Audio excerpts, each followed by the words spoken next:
Selamat pagi saudara-saudara yang dikasihi oleh Tuhan. Selamat kita kembali beribadah. Biarlah kasih Tuhan akan tetap kita rasakan. Kita mau datang kepada Tuhan, kita mau bangkit berdiri, kita naikkan pujian, Ku datang ya Bapa dalam kerinduan.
Kasih Tuhan, kembali kami datang kepadamu Tuhan, sungguh biarkan kami menjadi hamba-hambamu yang taat dan setianya kepadamu Tuhan.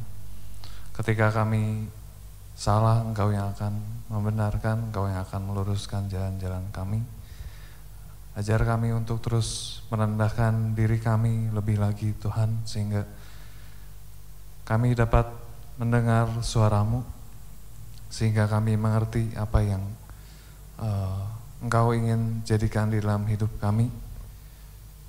Bawa kami terus Tuhan dalam rancangan-rancangan-Mu, jangan biarkan kami menjauh daripadamu Tuhan, Engkau yang akan terus menarik kami, Engkau yang akan terus menerangi jalan-jalan kami. Kami mau membawa hati kami, membawa jiwa kami, bahkan raga ini Tuhan, untuk memuji-muji Engkau, untuk mendengarkan firman-Mu juga Tuhan. Kami mau menyiapkan hati kami, Engkau yang membersihkan hati kami Tuhan. Jika masih ada selumbar-selumbar maupun balok-balok, Engkau yang akan mengangkat, supaya kami boleh menjadi layak di hadapan-Mu. Kami serahkan ke dalam tangan-Mu. Di dalam nama Tuhan Yesus kami berdoa. Amin.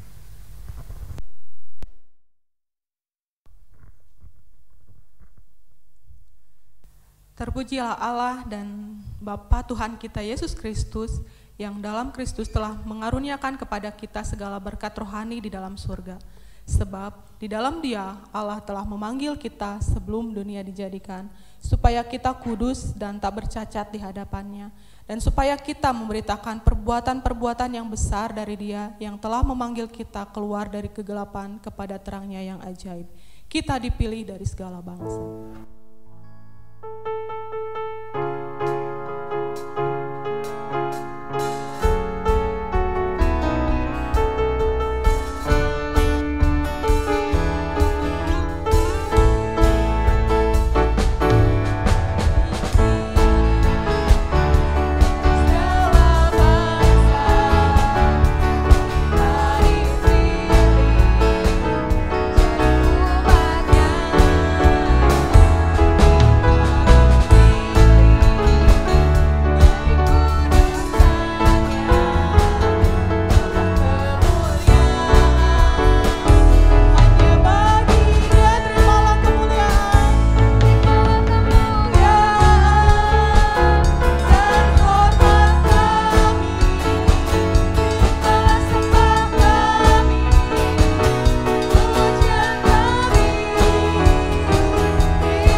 telapak tangan-Mu. Di telapak tangan-Mu tertulis namaku, di dalam genggaman-Mu seluruh hidupku. Sungguh bangga ku punya Bapa seperti-Mu, yang tak pernah melupakanku. Di tengah badai hidup Kau menemaniku, di atas gunung batu Kau bawa diriku. Sungguh bangga ku punya Bapa seperti-Mu, tak pernah meninggalkanku. Tuhan di hidupku, Tuhan di setiap ucapan dan perbuatanku. Nyatakan Engkau, Tuhan di hidupku, Tuhan yang selalu ku sembah di setiap nafasku. Nyatakan Engkau, Tuhan di hidupku, Tuhan di setiap ucapan dan perbuatanku.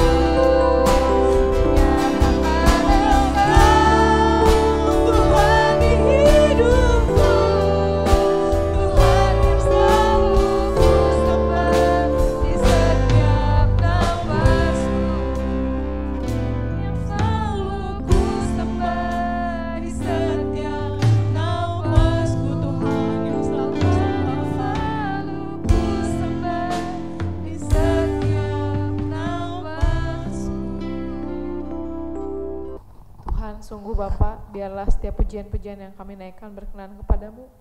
Sebab itu dinaikkan dari hati kami yang merindukan Engkau, Tuhan. Hati kami yang mengetahui bahwa di luar Engkau kami tak dapat berbuat apa-apa, Tuhan. Karena itu Bapa, biarlah firman-Mu kembali akan membersihkan hidup kami. Biarlah firman-Mu menjadi seperti api yang akan menghanguskan kelaingan kami. Tetapi firman-Mu juga seperti air yang akan menyegarkan jiwa kami, Bapa. Sebab memang firman-Mu adalah pedang bermata dua, ya Tuhan. Karena itu biarlah Tuhan kami mau sambut firman-Mu, berilah kami pengertian, biarlah Roh Kudus akan menjadi guru besar yang akan membuat kami mengerti dan membuat kami akan melakukan firman-Mu. Terima kasih Tuhan, kami bersyukur. Hanya di dalam nama Tuhan Yesus Kristus kami sambut firman-Mu. Haleluya, amin. Shalom, selamat kembali bertemu dalam kasih Kristus. Walaupun kita masih berjauhan ya secara mata, tapi dekat di hati. Puji Tuhan, bersabarlah yang jemaat yang dikasihi. Akan tiba waktunya kita akan kembali ada di bait Allah ya, bersukacita. Berdoalah terus, jangan lupa bertekun terus supaya dalam waktu yang tidak lama lagi kita boleh bersama-sama berkumpul di bait Allah. Puji Tuhan, hari ini kita akan bersama-sama belajar tentang firman Tuhan yang berjudul berjaga-jagalah dan berdoalah di hari-hari yang seperti ini ya. Kita harus sungguh-sungguh waspada. Berjaga itu waspada, bersiaga selalu, karena kalau tidak kita akan belajar saja lewat firman-Nya. Kita akan membaca itu di dalam Matius pasal 26 ayat 38 sampai 41. Lalu katanya kepada mereka, hatiku sangat sedih seperti mau mati rasanya. Tinggallah di sini dan berjaga-jagalah dengan aku. Maka ia maju sedikit lalu sujud dan berdoa katanya, ya Bapakku, jikalau sekiranya mungkin, biarlah cawan ini lalu daripadaku, tetapi janganlah seperti yang ku kehendaki, melainkan seperti yang kau kehendaki. Setelah itu ia kembali kepada murid-muridnya dan mendapati mereka sedang tidur. Dan dia berkata kepada Petrus, tidakkah kamu sanggup berjaga-jaga 1 jam dengan aku? Berjaga-jagalah dan berdoalah supaya kamu jangan jatuh ke dalam pencobaan. Roh memang penurut tetapi daging lemah. Puji Tuhan. Ini adalah nasihat Tuhan Yesus di Taman Getsemani ketika tidak lama kemudian dia akan naik ke kayu salib. Ya, murid-murid karena sedih, mereka tertidur. Tuhan bilang, gak bisa atuh doa sama aku 1 jam. Nasihat itu diberikan kepada muridnya di waktu zaman dahulu, waktu Yesus masih ada. Dan sekarang ayat itu datang kepada kita umat Tuhan yang hidup di akhir zaman. Di saat pandemi ini, Tuhan kembali berkata, berjaga-jaga dan berdoalah. Masih sanggupkah kita hari ini berdoa 1 jam sehari? Itulah pertanyaan yang harus kita jawab. Ya, adakah kita menyediakan waktu tiap hari untuk berdoa? Mengapa? Ada beberapa hal. Kita beberapa minggu ini belajar ya dari Jonathan, anak saya, tentang kedatangan Tuhan dan semua peristiwa-peristiwa. Saya hanya hanya membawanya berjaga-jaga dan berdoa itu juga karena kita tidak tahu kedatangan Tuhan yang nanti di awan-awan yang permai. Kalau saya tidak akan pernah mengalami, tetapi seberapa banyak saudara yang dikasihi jemaat Tuhan? Siapa yang tahu? Berapa tahun lagi kita tidak tahu. Terlebih orang-orang muda, ya. Dan pada waktu itu Tuhan berkata tidak ada yang tahu. Hari ini, ya kita harus belajar lewat firman. Saya tidak akan berkata lebih jauh tentang itu. Tapi mari kita akan melihat kepada Markus pasal 13 ayat 35 dan 37. Karena itu berjaga-jagalah sebab kamu tidak tahu bila manakah tuan rumah itu pulang menjelang malam atau tengah malam atau larut malam atau pagi-pagi buta. Supaya kalau ia tiba-tiba datang jangan kamu didapati sedang tidur. Apa yang kukatakan kepada kamu? Kukatakan kepada semua orang, berjaga-jagalah. Jangan lagi tidur seperti murid-murid di Taman Getsemani. Kita tahu kemudian apa yang terjadi. Salah satu adalah Petrus menyangkal Yesus, ya, dan yang lain semua lari. Demikian dengan kita. Kita tidak tahu, sebab itu Tuhan katakan, waspada, berjaga dalam hidup ini supaya jangan kita lalai. Ya. Karena kita tidak tahu kapan Tuhan datang. Ada pelajaran-pelajaran yang lain yang tidak akan saya berikan, tetapi di dalam kitab Tesalonika dikatakan seharusnya kalau kita berjaga dan berdoa dan kita hidup di dalam kebenaran terang Tuhan, anak-anak Tuhan akan tahu. Begitu maksudnya ya. Tapi itu pelajaran yang berbeda. Itu harus benar-benar kita harus belajar sungguh-sungguh. Apa itu berjaga-jaga, waspada, siap sedia selalu dalam hidup ini. Karena sekarang selagi kita masih ada di bumi, salah satu itu ya kedatangan Tuhan. Sementara ada menunggu kedatangan Tuhan juga, sementara juga kita masih ada hidup seperti hari ini, apalagi ya ayat yang lain berkata begini, ini yang sedang terjadi di hari-hari ini. Ini serangan iblis. Iblis kalau ngegoda bukan pakai yang lain. Ini yang paling bahaya dan seringkali anak-anak Tuhan yang masih kekanak-kanakan, bukan yang seperti anak kecil, terbawa arus angin-angin pelajaran yang sesat, terombang-ambing. Ya, ini yang sedang terjadi di hari-hari seperti ini. Karena begitu banyak khotbah-khotbah yang bisa dibaca di YouTube dan mungkin yang lain-lain lagi.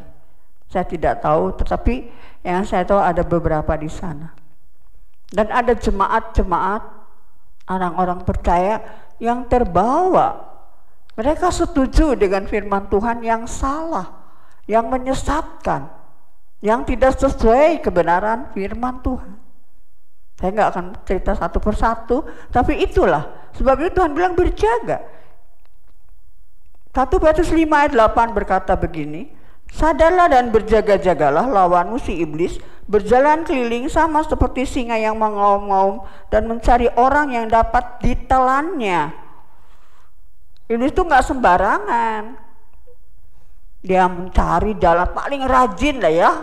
Kalau kita lihat di Alkitab, iblis itu sangat rajin, nggak malas. Iblis nggak pernah malas. Dia rajin mencari orang yang bisa, yang lalai, yang cuek dalam hidupnya, dalam ikut Tuhan.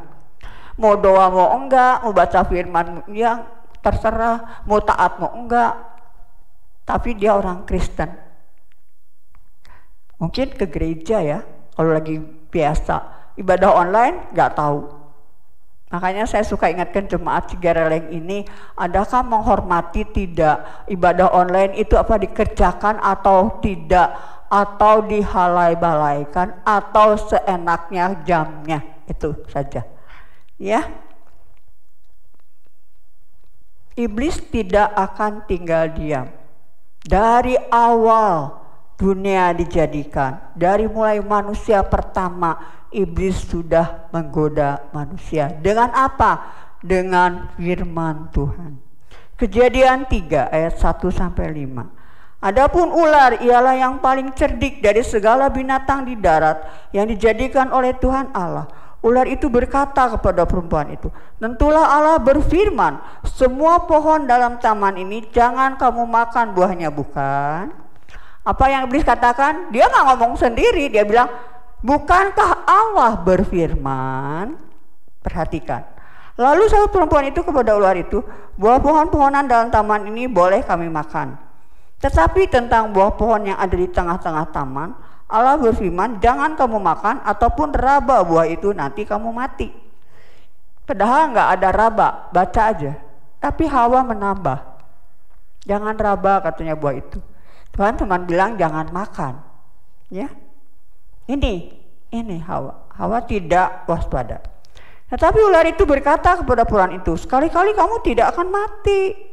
Nah, ya kan?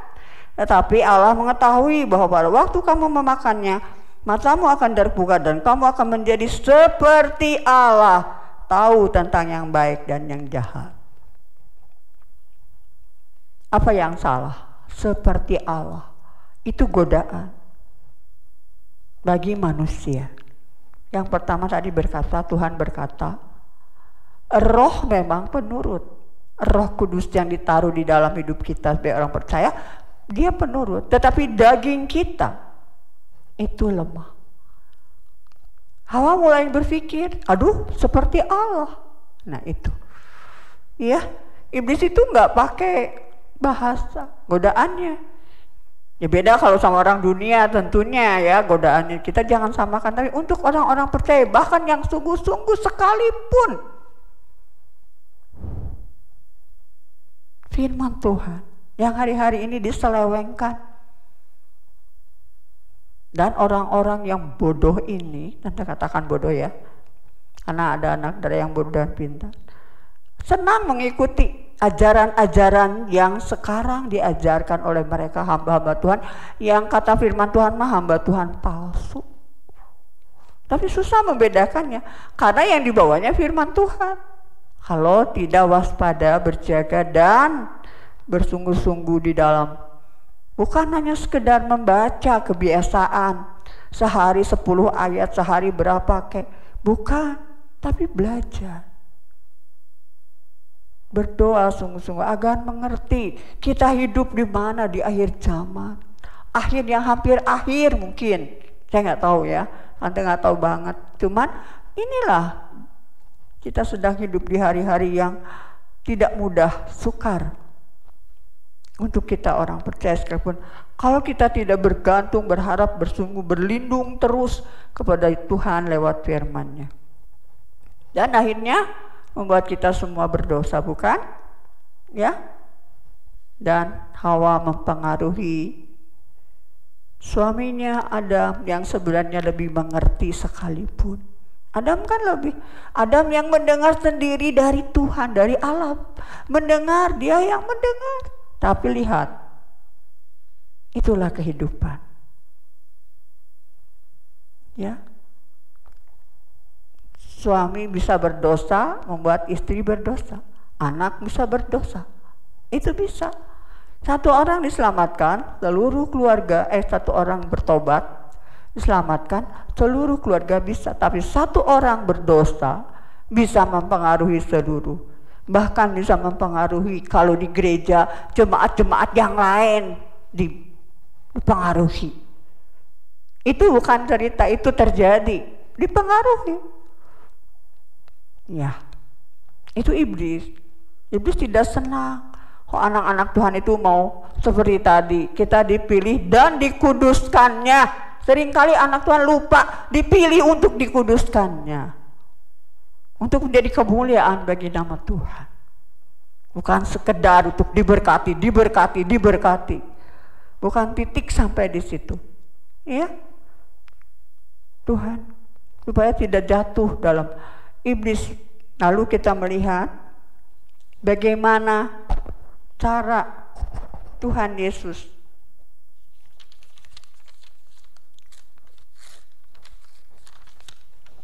karena Tuhan saja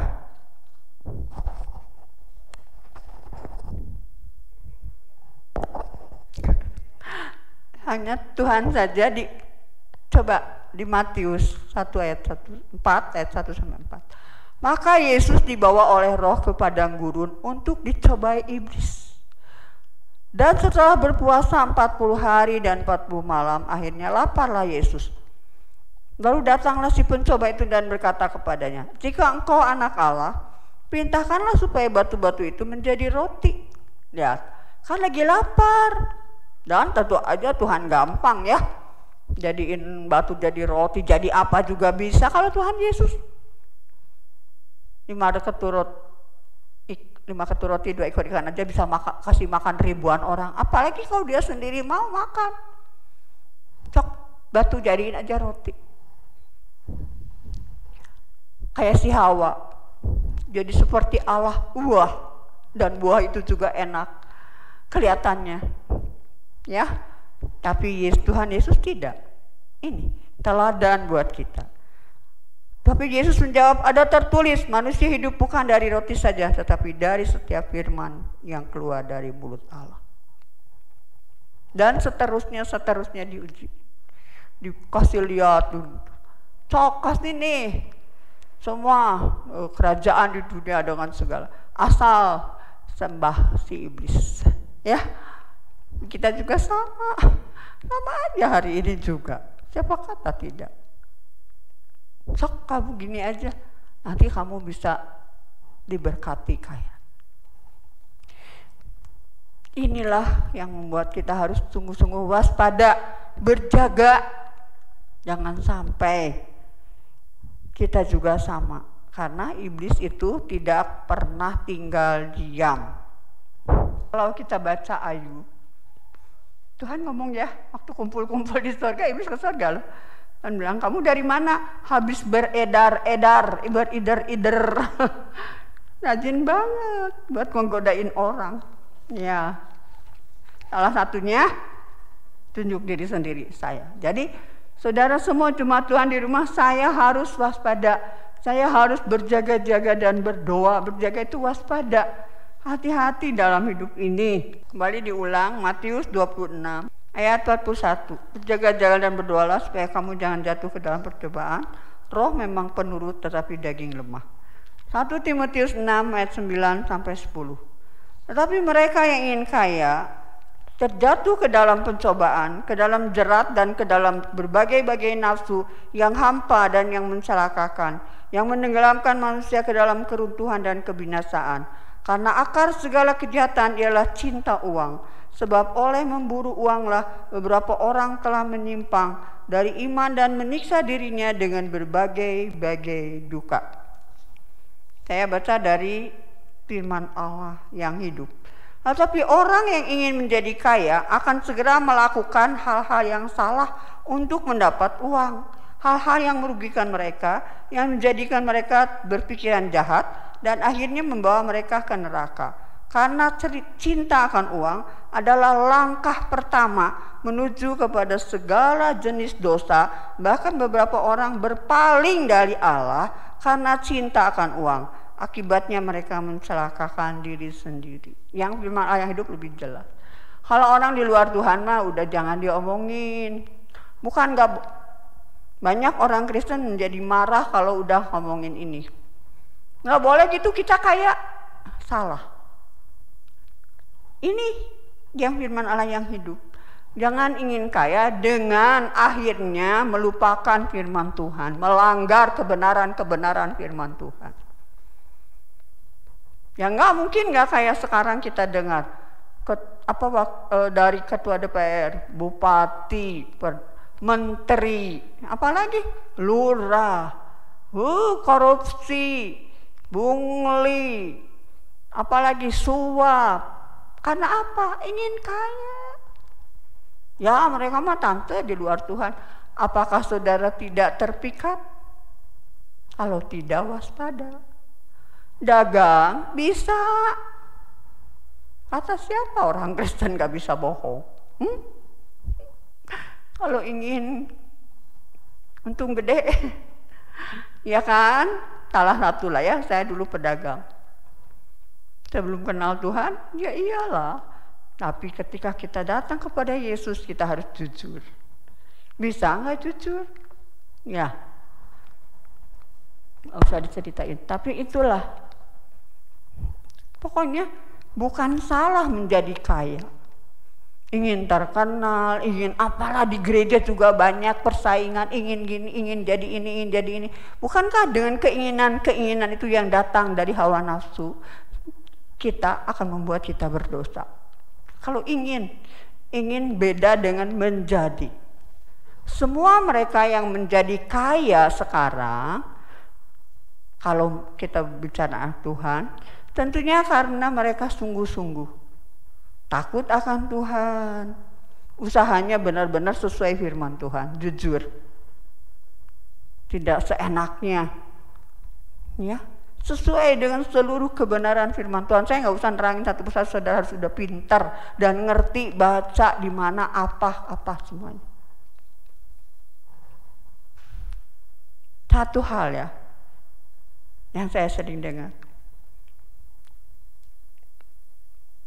riba itu boleh atau enggak sih? Nah, kalau saya selalu berkata, baca Alkitab dari Kejadian sampai Wahyu, cari di sana boleh atau tidak orang percaya. Kan bank juga kalau pinjam harus bayar, ada bunganya, benar gak?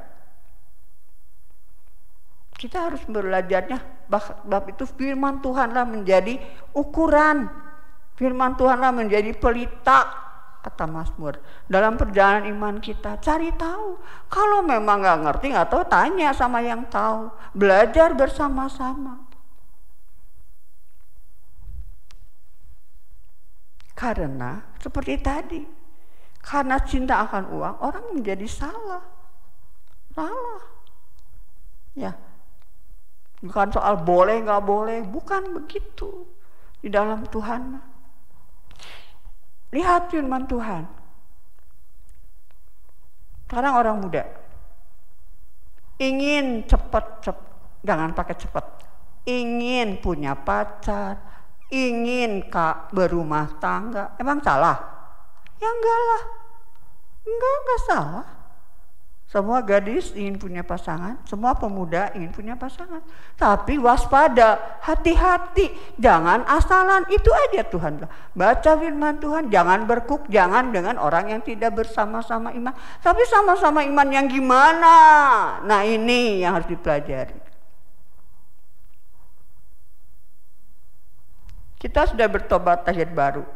Lalu kita ketemu dengan orang yang belum bertobat dan belum lahir baru. Jangan gegabah dulu. Iya, berdoalah sungguh-sungguh.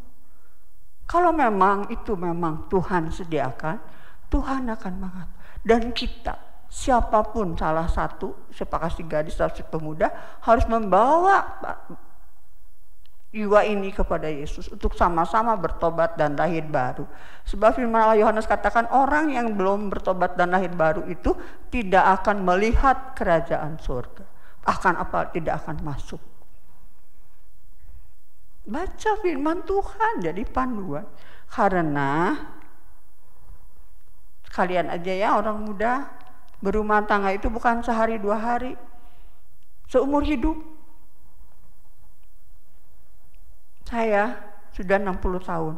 Apakah sudah selesai dari belajar? Tidak. Masih belajar.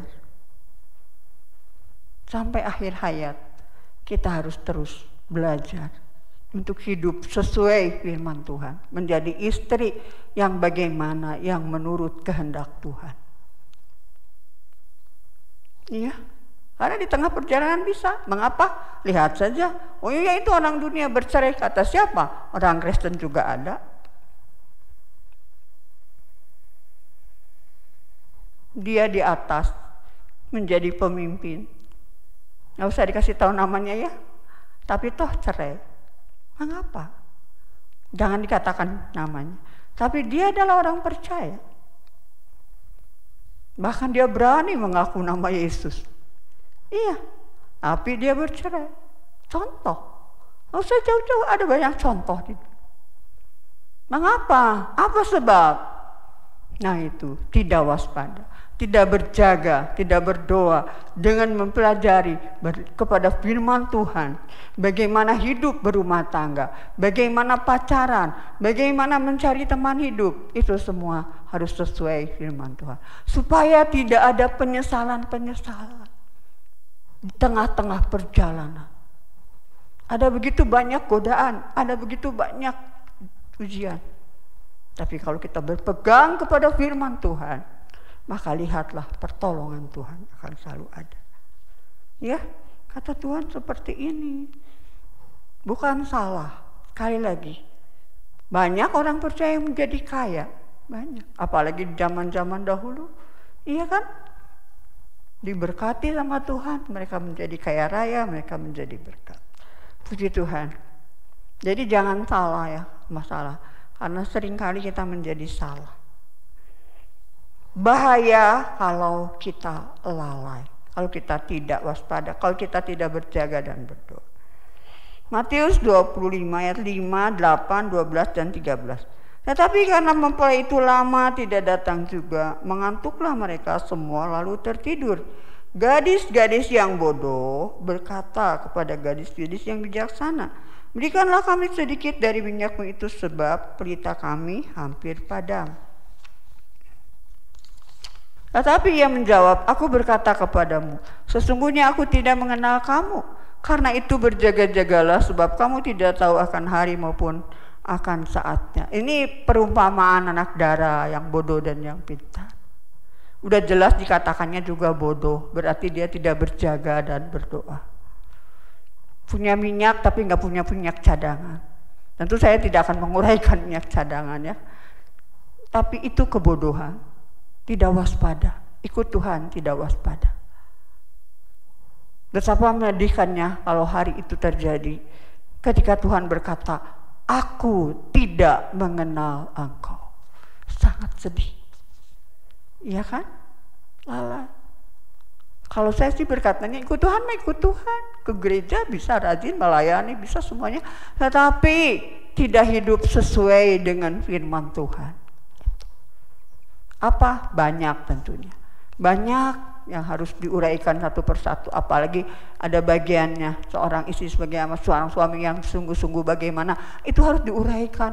Dan kita harus belajar masing-masing. Semua jemaat tidak boleh hanya sekedar mendengarkan firman Allah lalu selesai. Lalu kita tidak pernah berbuat apa-apa. Apalagi di zaman-zaman seperti ini yang sangat sukar untuk bertemu. Tetapi ada media, boleh WA, boleh bertanya. Saya senang kalau jemaat sudah mendengar firman Tuhan. Lalu tante, apa sih artinya ini? Sangat senang. Apa artinya begini, apa artinya begini? Inilah orang-orang yang benar-benar mau menjadi bijak. Orang menjadi bijak atau pintar, anak dari yang pandai ini.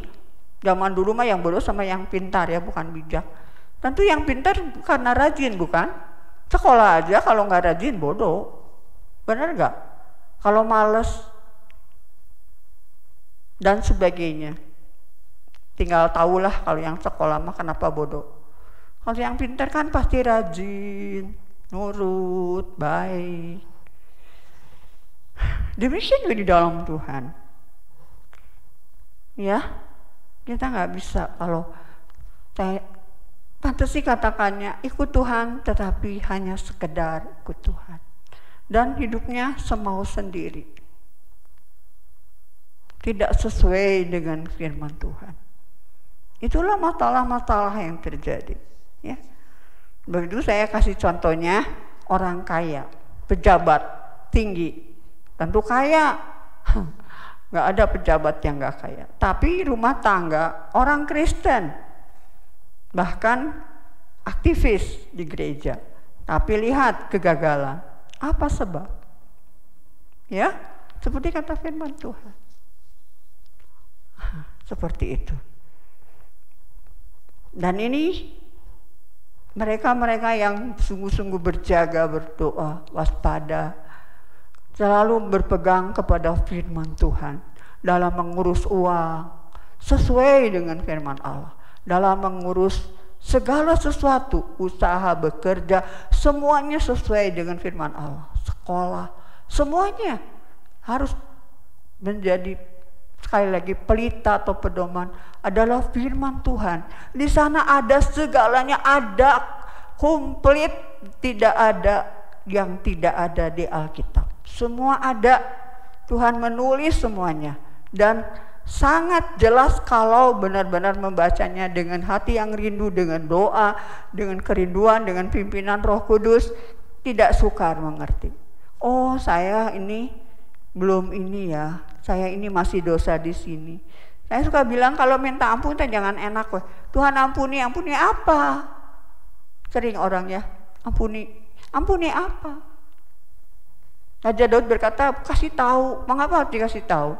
Saya kalau berdoa, Tuhan kasih tahu dosa saya, supaya saya bukan minta ampun, tetapi bertobat dan tidak melakukannya lagi.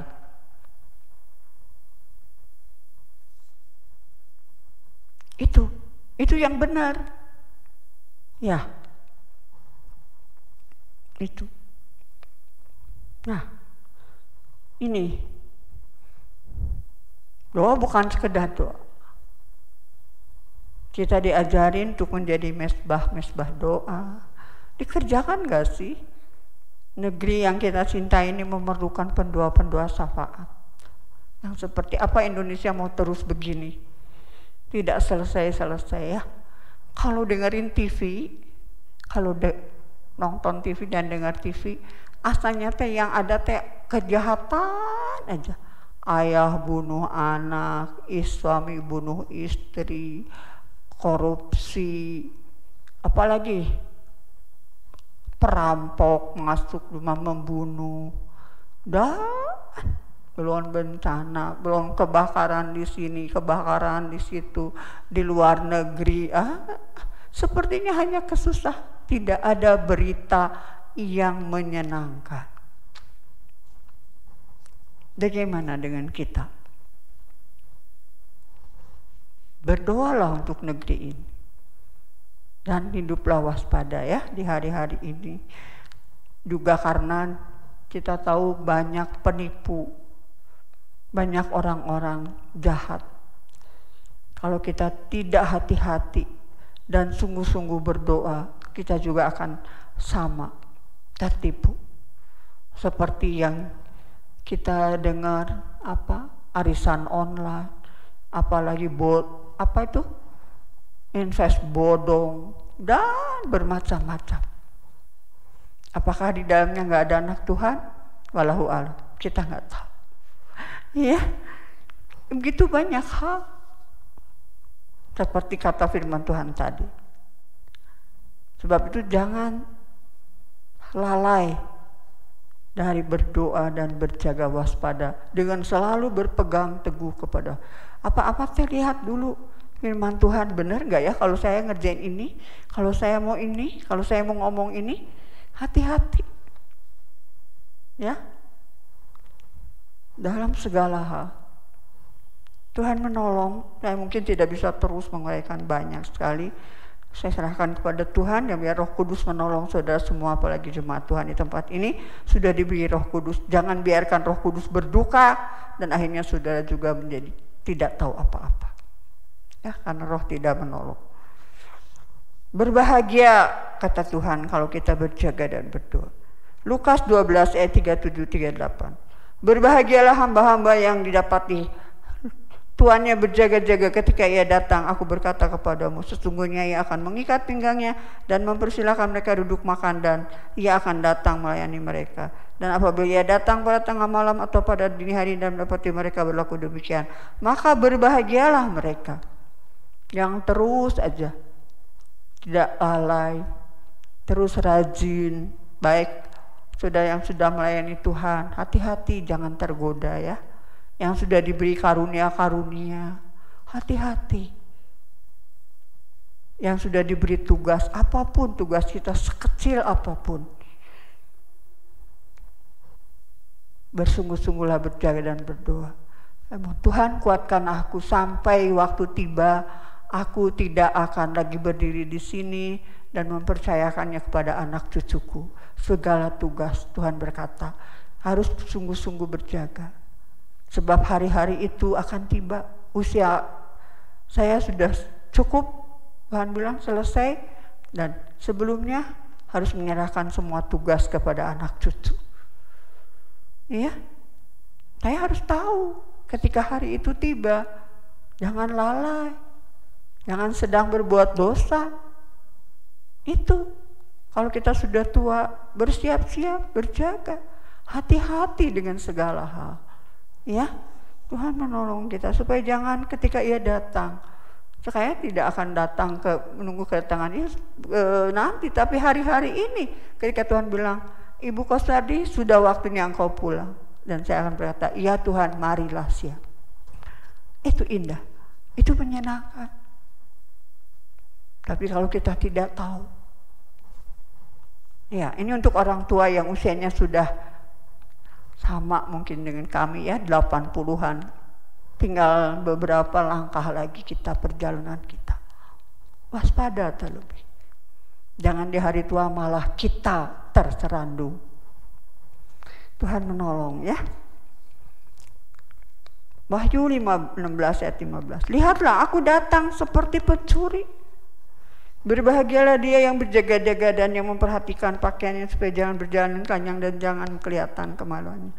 Dengarlah, aku datang seperti pencuri. Berbahagialah orang yang tetap siaga dan menjaga pakaiannya sehingga ia tidak berjalan dengan telanjang dan menjaga malu di depan umum. Siapa yang disebut telanjang sama Tuhan? Jemaat Laodikia. Kaya raya secara jasmani. Tuhan bilang kamu buta, kamu miskin, kamu telanjang secara rohani. Ada banyak orang Kristen telanjang. Orang-orang menghina mereka. Saya nggak usah cerita ya, kalau di pasar orang-orang menghina mereka. Mereka Kristen, tapi hidup tidak berpakaian kebenaran. Mereka ke gereja seperti ini. Ya, saya nggak usah cerita, tetapi itulah. Tidak semua orang Kristen seperti tadi. Pujian-pujian kita dipilih untuk supaya nama Tuhan dimuliakan. Untuk itu kita harus benar-benar hidup waspada, berjaga dan berdoa dengan sungguh. Mempelajari kebenaran ini menjadi pakaian kebenaran. Pakaian itu kelihatan. Hidupnya, cara hidupnya, itu pakaian. Iya, puji Tuhan. Firman Allah sajalah menjadi panduan. Saya tidak gegabah ngambil apa itu telanjang. Itu di Laodikia, baca saja sama-sama di Wahyu pasal 3. Tuhan bilang kepada jemaat ini, kamu itu telanjang secara rohani. Karena mereka tidak giat, tidak menyala-nyala rohnya. Seperti itu. Tuhan menolong kita ya. Terima Tuhan Gereleng. Saya berharap saudara setia seperti firman Allah yang saya bawa. Setialah di tempat ini. sampai akhir hayat. Ya, orang-orang muda, setialah, berdoalah sungguh-sungguh supaya kalian mendapat yang seiman. Bisa kembali di sini, ada pesta-pesta pernikahan, ada pemberkatan pernikahan, itu kami rindu. Tapi berdoalah sungguh-sungguh agar jangan salah pilih, salah. Nanti akibatnya hanya penderitaan. Bukankah kita ingin bahagia sementara di bumi sampai satu hari kita bertemu Yesus? Puji Tuhan, kita akan masuk di dalam doa. Kita akan naikkan ke pujian zaman sekarang.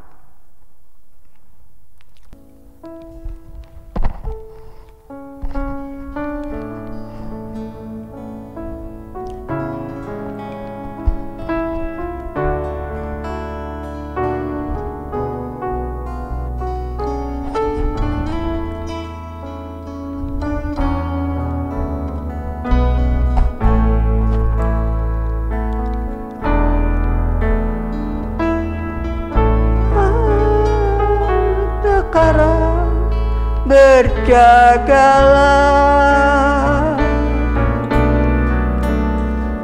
lihat dunia bergelora, kedengaran sini sana banyak kabar menggemparkan, berlindunglah dalam sabda Allah. Zaman sekarang berjagalah, lihat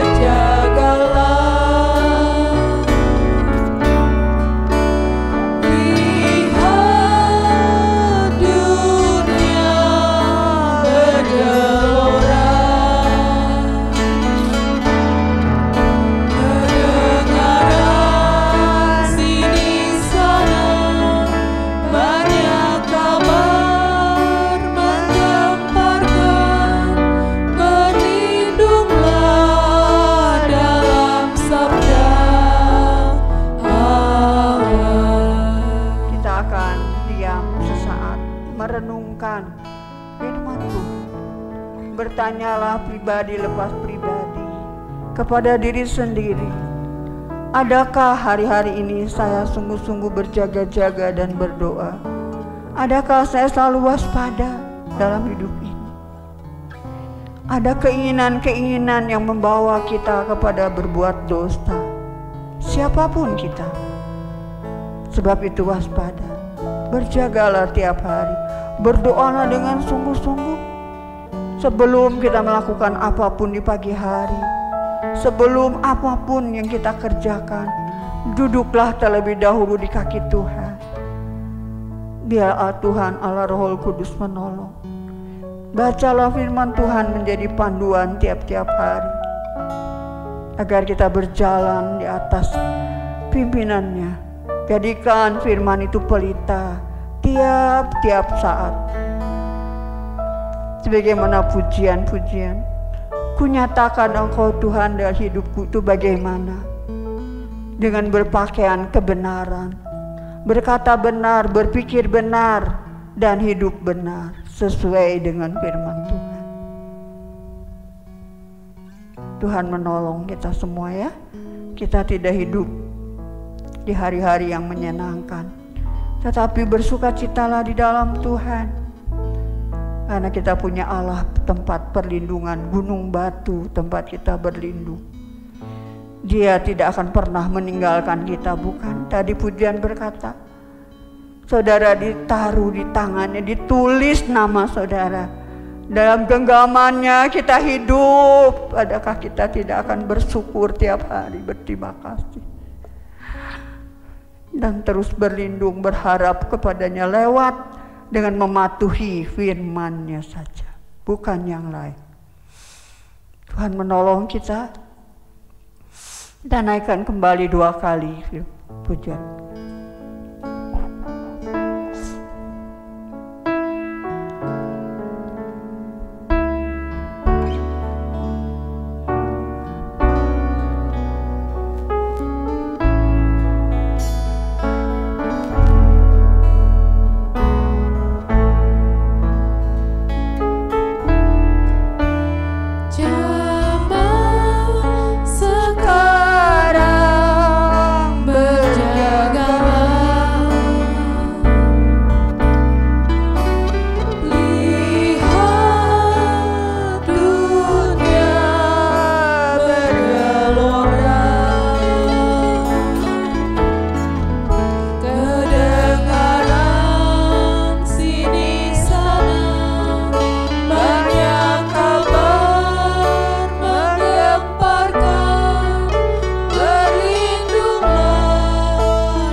Terima kasih Bapa dalam surga. Biarlah Tuhan firman Allah mendapat tempat di hati kami umat-umat. Biarlah roh Allah menerangi lebih lanjut ya Allahku, supaya kami menjadi umat-umat-Mu yang berjaga-jaga dan berdoa sebagaimana nasihat Tuhan kepada murid-murid. Biarlah kami sebagai umat-umat-Mu di tempat ini khususnya mau ya Tuhan mendengarkan nasihat itu, agar kami tidak jatuh ke dalam banyak pencobaan ya Allah. Tuhanlah menolong Bapa di surga lewat roh-Mu ya Tuhan.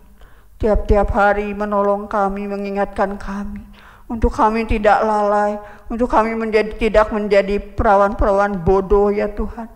Sehingga pada akhirnya kami akan mengalami kekecewaan yang luar biasa Tuhan.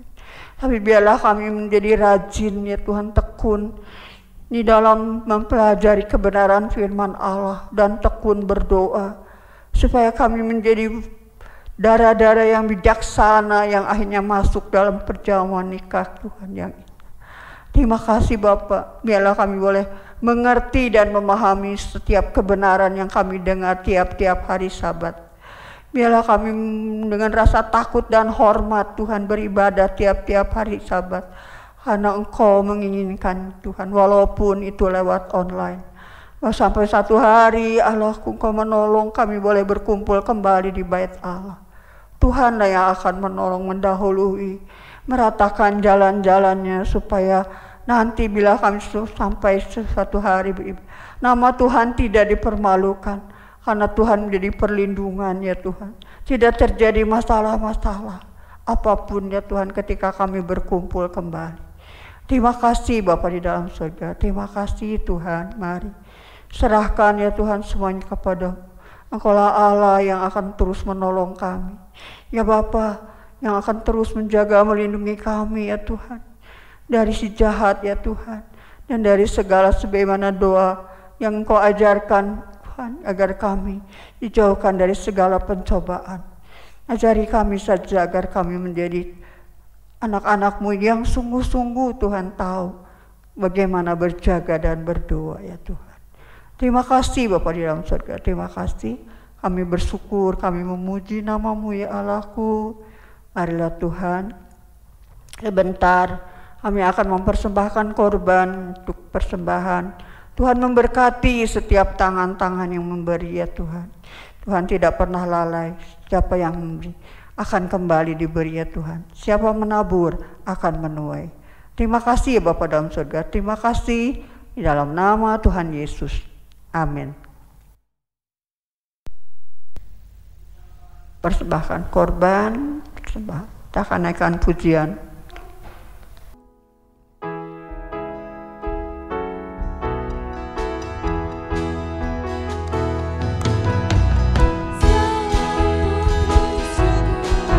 Hanya bagimu Tuhan.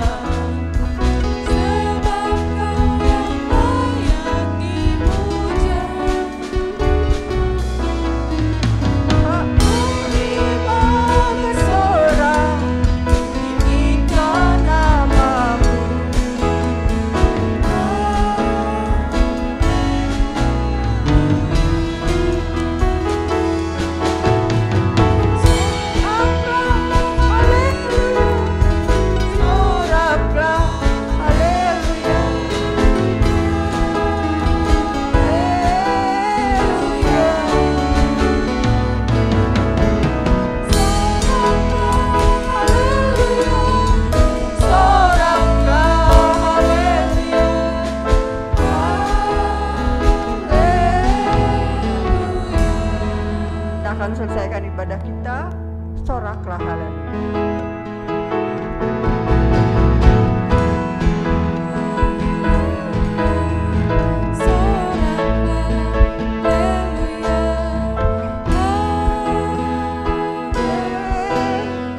Sekali lagi soraklah haleluya.